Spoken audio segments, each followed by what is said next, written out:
Hello दोस्तों, नमस्कार, आदाब, सत श्री अकाल सभी को। जीएस यूनिकोड में आपका हार्दिक स्वागत और अभिनंदन करते हैं। आज हम बात करेंगे एनआईएस डीलेट को लेकर बड़ी खबर क्या है।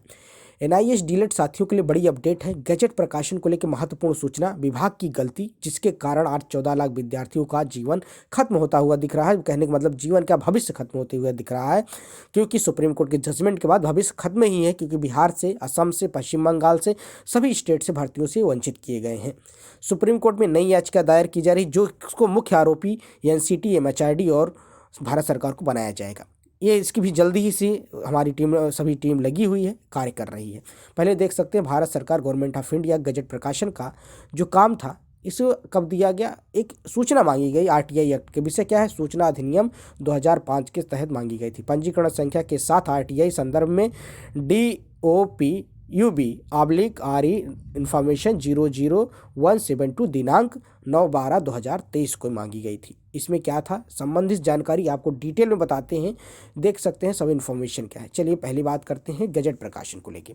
डेट क्या है देख सकते हैं, फाइल नंबर भी आप देख सकते हैं 19547/2023। सब्जेक्ट को है information under to right information act 2005 में, जिसे कहते हैं हमने सूचना का अधिकार के तहत हमने इन्फॉर्मेशन मांगी थी क्या, गजट प्रकाशन को लेके। कल की 8 जनवरी को मांगा गया था, जो कि इसका नोटिफिकेशन है, जो कि पूरी इन्फॉर्मेशन आपको मिल गई है। Sir with refer to RTI act information of the registration number and date आप देख सकते हैं 8/1/2017 को, 9 तारीख को इन्होंने पूरा रेफरेंस भेज दिया है। Informate reply to information should be the your under, मतलब उन्होंने रिप्लाई किया है कि गजट प्रकाशन क्यों नहीं हुआ, आखिर गलती किसकी थी। तो उन्होंने बताया the notification had be sent concern the department was not published in part 3 in section 4. Gazette is not the because the concern of department did not follow the guidelines is the department did not make the payment required publishing the notification. उन्होंने पूर्ण रूप से जितनी budget की ज़रूरत होती, जितना पैसे की ज़रूरत पड़ती, उन्होंने पेमेंट नहीं किया, जिसके कारण गजट प्रकाशन नहीं किया गया।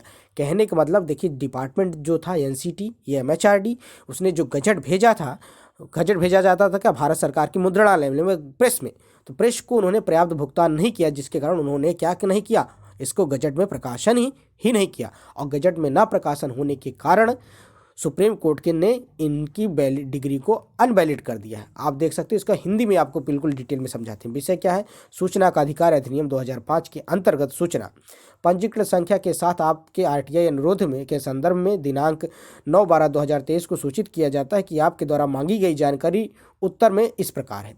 संबंधित विभाग द्वारा भेजी गई अधिसूचना को भारत के राजपत्र भाग 3 खंड 4 में प्रकाशित नहीं किया गया, क्योंकि संबंधित विभाग ने इस विभाग को निर्देशानुसार पालन नहीं किया है। अधिसूचना प्रकाशित करने के लिए आवश्यक भुगतान भी नहीं किया। यदि आप ऊपर के दिए हुए उत्तर से संतुष्ट नहीं हैं, तो आप कार्यालय में प्रथम अपीलीय पदाधिकारी यानी श्री के समक्ष अपनी अपील दायर कर सकते हैं। संजय सिंह प्रकाशन, नियंत्रक, सिविल लाइन, दिल्ली 11054 के उत्तर के प्रति 30 दिनों के भीतर आपको आरटीआई पोर्टल पर उपलब्ध हो जाएगी। आपका विश्वसनीय।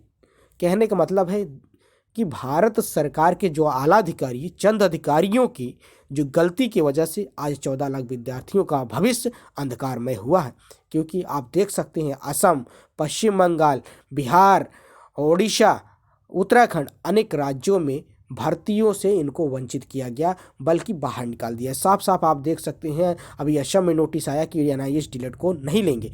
शिक्षक भर्ती, बिहार शिक्षक भर्ती में इनको सप्लीमेंट्री रिजल्ट से रोक दिया गया, टीआरई 2 से रोक दिया गया, उसके बाद ओडिशा में इनको रोक दिया गया, उत्तराखंड में तो ऑलरेडी इनको बाहर कर दिया गया। आप सोच सकते हैं ये छोटी सी मिस्टेक कितने 14 लाख विद्यार्थियों के जीवन को भविष्य में लटका दिया है।